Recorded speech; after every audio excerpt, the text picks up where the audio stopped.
Hello, everyone. Welcome to the fifth installment of our IT Help Desk series, where we talk about various aspects of the IT Help Desk that we sell here at Crow Canyon. And we've been going over a few different topics every week. So we started out with ticket processing, ticket intake, then we moved into ticket processing, and then mobile view, and then we talked about a few other things over the last few sessions. Just waiting for a few other folks to pop in, right? Since we're right at the top of the hour, I think there's a few more joining, so we'll kind of let them trickle in. But again, my name is James Restivo from Crow Canyon Software. Been working here nearly 10 years. Helped manage and develop this IT help desk for SharePoint and have seen how it can work with Teams, which is what we're going to talk about today and what you see on my screen. And we will go through kind of the aspects of the help desk that tie into Teams and how you can make that integration work for you. So you have that integrated Teams interface with our help desk. Of course, it's back-ended by SharePoint quite a bit. So it is, we do tap into that aspect of it. I'm just going to update my name here real quick. Sorry, I left myself as someone else. All right, there we go. Okay, great. All right, so it looks like I got a few more folks tagging in. So we'll go ahead and get started. Again, this recording will be available for your use afterwards. We'll send it to you. It'll be up on our website, so you will have access to it at any point down the road.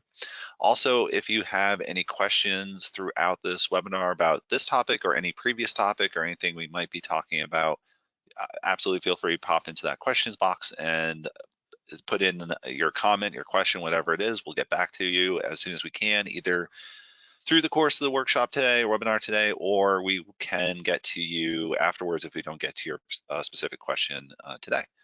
But feel free to use that box, the questions box. It should be in your GoToWebinar panel. You can pop it open and enter a comment or question at any point in time. So with that, again, for a few folks who just joined, I'm James Restivo, Crow Canyon Software. We're going to today talk about how our help desk integrates with Teams quite a bit. So I'm going to be showing you a lot of Teams interfaces here. And I'm also going to show you our Nitro, well, it's still called our Nitro bot. We're rebranding it as Nitro Engage, and we're going to be doing that eventually, pretty soon. It's on a roadmap, and it's in the near term to get that done.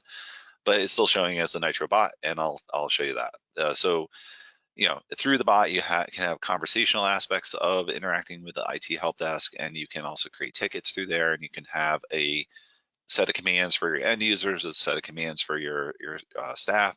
We'll talk about all that. But what I want to show you first of all is that there's this aspect of Teams, which is really cool, where you can put these tabs into place within Teams itself. So what you're looking at is our homepage of the portal, which I showed you, I think, back in the first episode of the series, where we looked at how tickets can be brought into the system. And we probably touched on this as the integration with Teams as part of that.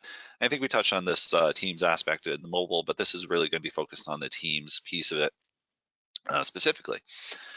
So your Teams interface over here, we got our channels, our teams with the various channels. And what we've done is we took our portal, IT Help Desk portal, the employee portal, and we took each of the pages of that portal and put them up as different tabs within the team, which is very easy to do.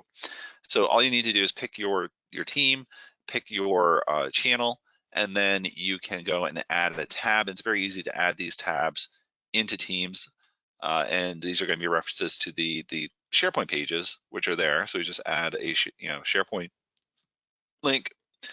And then when we pull this up, it's going to give me some options about which sites to use. And you can see I can pull it from this current site, which is a team that was created when this site was created, or if you have a different team site or different SharePoint site, you can use that as well. And then we just put the link in there, and that's going to bring it into this channel, and you'll see that tab. As far as interacting with it, it's pretty straightforward. I mean, you can go and create tickets from within Teams. You see I'm not being taken out of this Teams interface. So I can just go ahead and create a ticket as an end user. And I can click these quick ticket links. There's also a submit new ticket link up here. So either way will get me to a space where I can enter my tickets. And so you can do that right through this Teams interface. Click the link. You'll see that these other links will also be available as well. So all within the Teams interface, and all you have to do is close out of the window that comes up and you'll come back to where you started. So we can click over to another tab and see the dashboard page, which is again on our portal, some metrics about what's going on with your tickets, the person who's logged in, what tickets that they've submitted, and then search tickets as well. So you have those aspects here.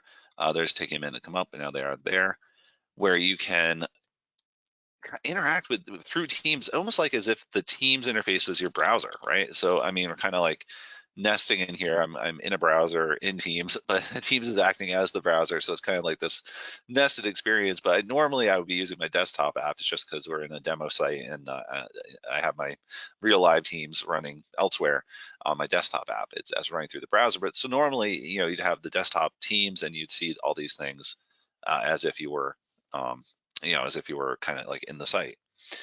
But again, you see I guess I don't have any tickets in this demo site, but that's okay. You can see you have all the elements that you would normally have in your portal, but just ported over into Teams. And you can see all this stuff. So you got the knowledge base search, you got the submit new ticket search, and then you've got the view my tickets. So all that's there in Teams, and that way the user doesn't even have to come out of the context of Teams to do their work. They could just keep there. They can submit their ticket. They can view tickets they've created, and this is going to be useful. We could create a similar situation for your staff. Right? This is kind of geared towards the end users, but we could certainly do the same thing for your staff, where they have the different links they need, the different pages they need to see, the staff workspace. We've done that down here in one of these other, I think it was this one, we just kind of were playing around with it, see what it would look like. But you got the staff workspace in there.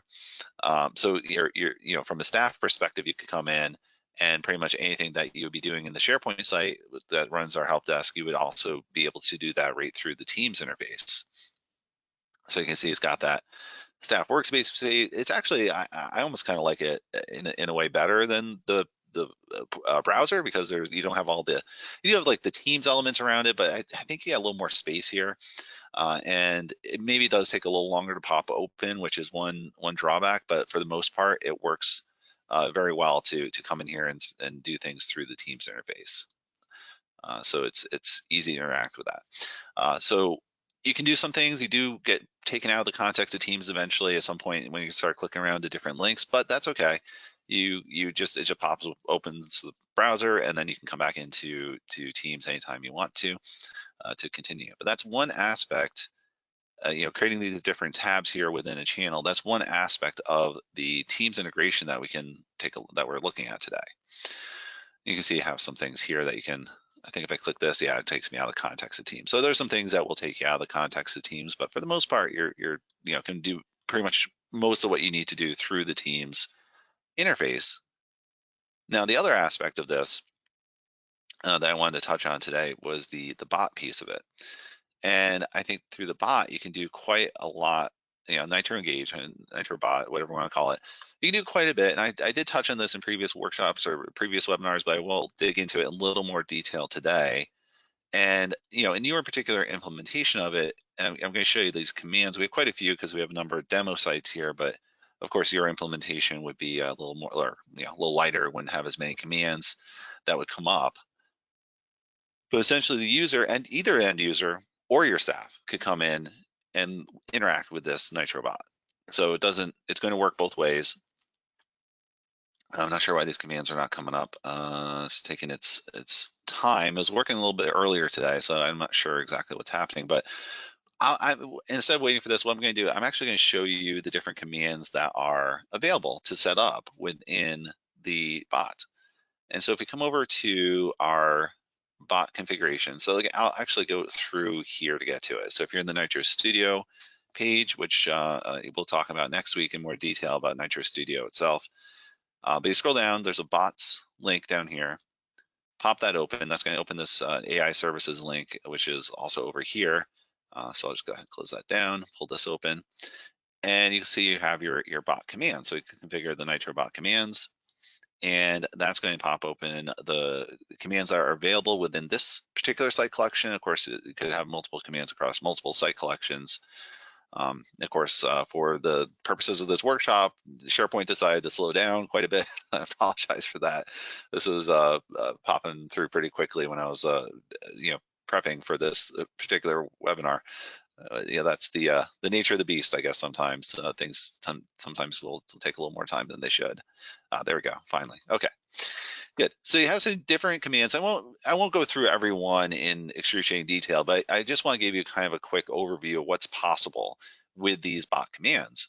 And the bot commands do interact very closely with our Nitro workflow piece, which I'll show you that piece as well, where you can, in one instance, you can post an adaptive card, which is, essentially when you're in the bot over here, the cards are these things, right? So this is an adaptive card that pops up, which can be configured. You can create your own custom cards if you want to get into that kind of development aspect of it. It's like JSON on the back end to these cards. But I'll show you in the workflows. We post these cards through through settings, and you have a UI to configure them. So we can post those cards, but before we get to the card piece, you can have the commands come up to do certain things. Probably one that's used frequently is going to be invoking a workflow, and that really just is simply invoking that command to post the adaptive card. So essentially, what do you want to have happen when that command is invoked? So in this case, we're going to have this post an adaptive card for submitting a new ticket, which we've created a workflow in our system to do that new ticket adaptive card. So then we can go through and have other commands doing the similar things, like go get information and post a card. So this one, same idea. We've got a list view that is going to pop open. We're going to, set some settings about what view we're going to show. We have some filter settings here as to what's going to be shown in that view. And that's going to return a card that shows the items. And when you click the card, one of the cards, you got this workflow that's going to display the adaptive card for that particular ticket. So you kind of get this back and forth between the bot command and the workflow in the back end. That is, just kind of show you how it's configured in a sense, if you want to kind of build your own. But in the use of it, it's going to be like this. So we do commands, and hopefully it'll work this time. Not sure why it's delayed, but here we go. Okay, great, finally. So again, because we have a demo site, we have a number of different site collections here, which we're grouping by, and I think we're going to look at this one. This is the one where we have kind of our main ones configured. But it's the experience of the end user is that, or even the staff person, is that they're coming in here, they're choosing a command, whatever it might be.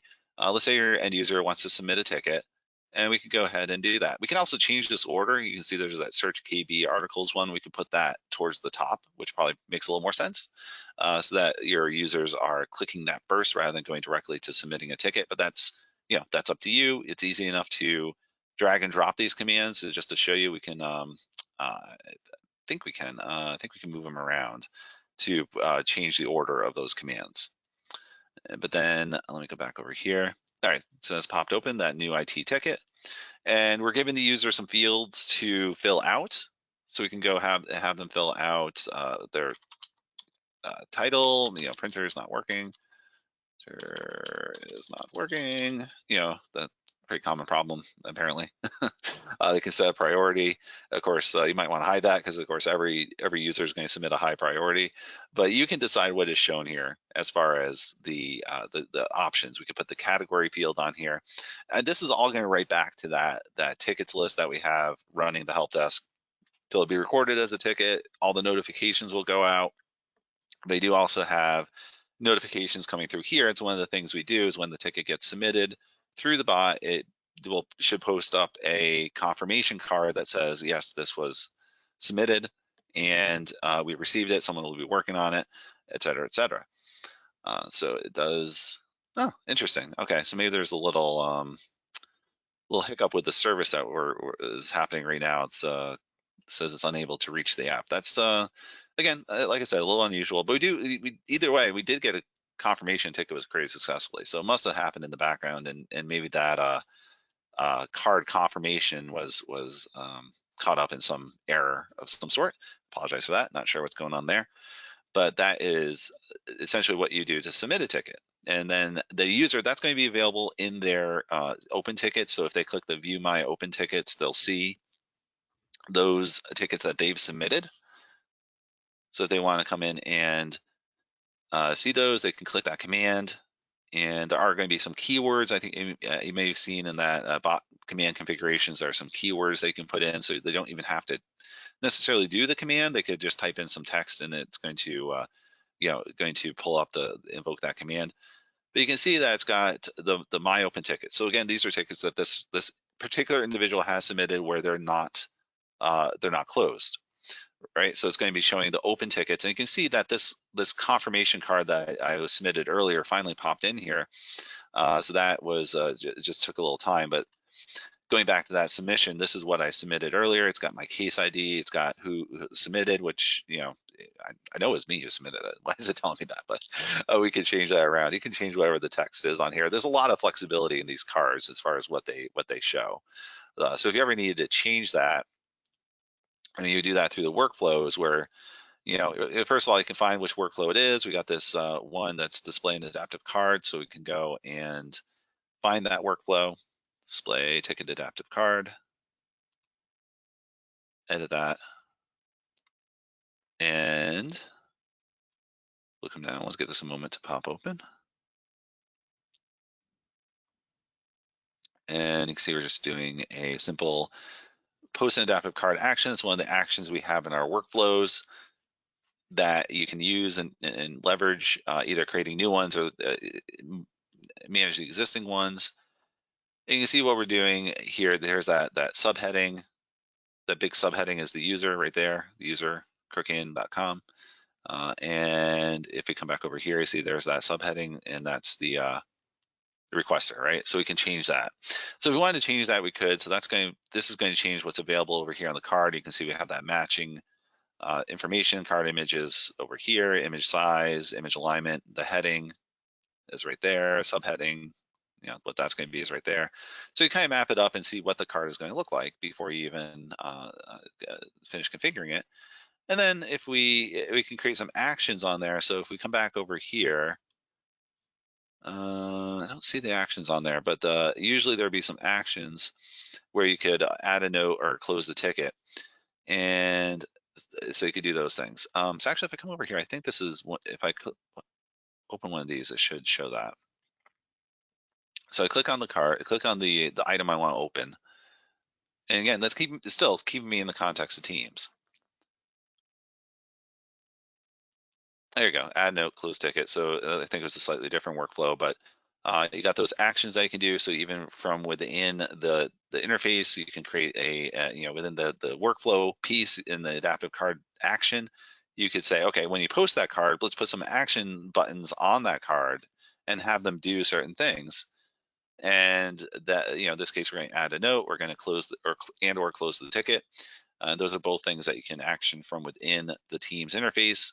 And you know what, my issue is resolved. I don't need the team to be looking at this. I'm gonna go ahead and close that ticket because issue automatically resolved on its own. Thanks for your attention to this issue.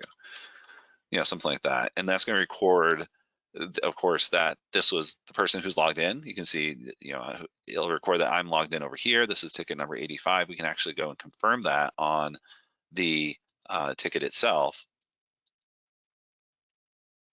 If we can pull up at number 85.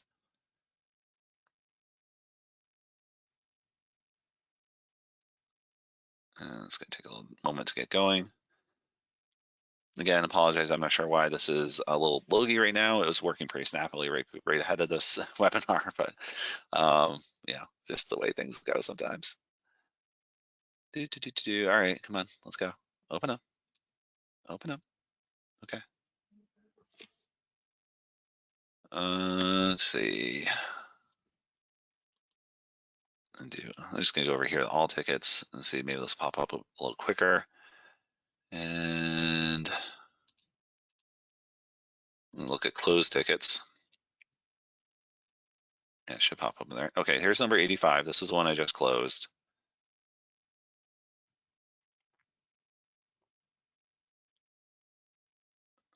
And let's see. Yeah, okay, good. Huh, should update that work log. Let's see. Maybe it took a minute. All right, it looks like it's ready now. Ticket closed successfully. All right, so it looks like there's some error. So I'll just continue testing on that because it looks like there's some errors popping up that are a little bit unexpected. So I apologize for that.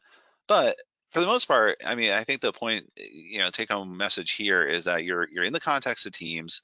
You can be over here chatting with someone, say, oh, hey, I've got an issue. Oh, hey, let's submit a ticket on your behalf. We go over to the card, and you can do that. And some of the things on our roadmap that we're going to be looking at doing for this bot interaction is, from here, and I think we can do this, is add in an action over here where we can invoke, kind of invoke that bot and create a issue or create a ticket from directly this conversation right here. So just pop you over to that context of the bot, and then you can submit the ticket, and you can say that you can say, okay, this person was having this issue. I think we can map the information from there into that ticket as well. And so there are some exciting things coming down that we're looking at doing with this Nitro Engage bot, and making it a more interactive, really kind of focusing on the Teams aspect of things to give you that more Teams focused, Teams first interaction. Because we do have, it's a SharePoint based product on the back end, and lives in your SharePoint environment.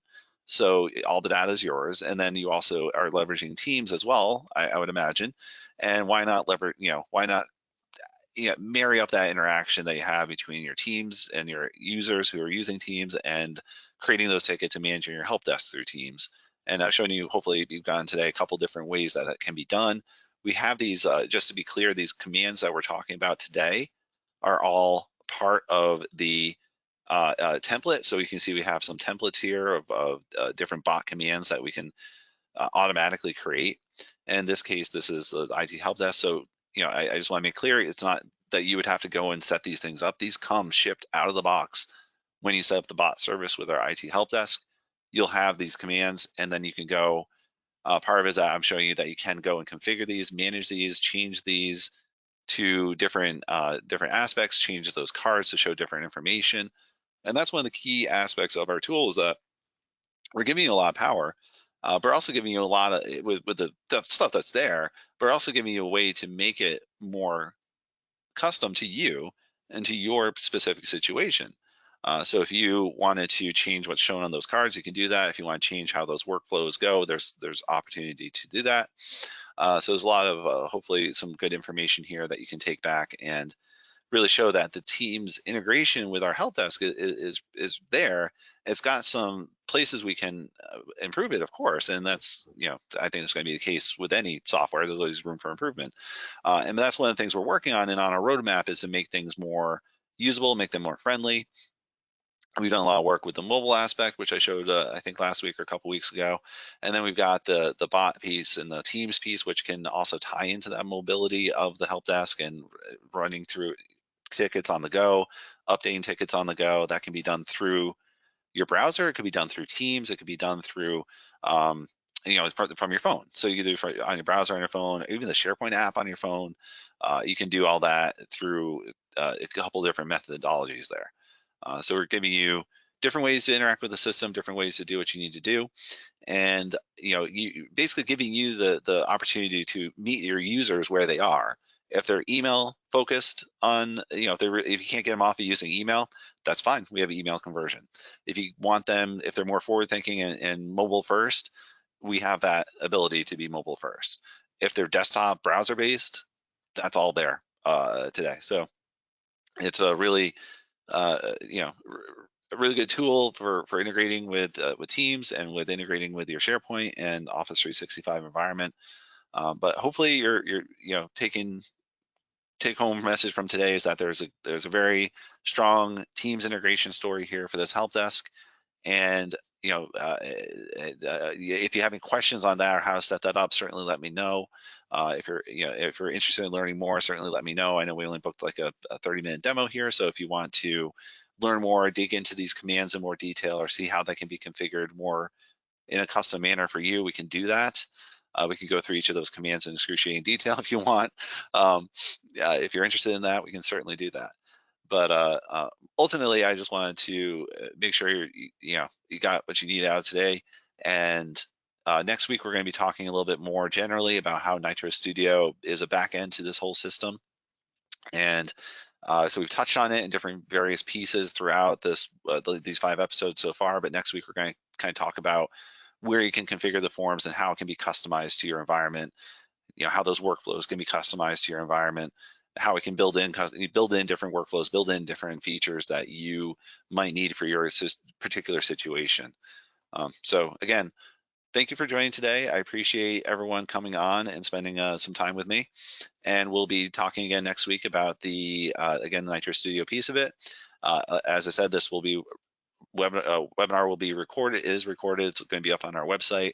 And yeah, if you have any questions or need more information, always feel free to reach out. We're happy to chat and have a conversation with you. And I hope everyone has a great rest of your day. Thank you so much for joining.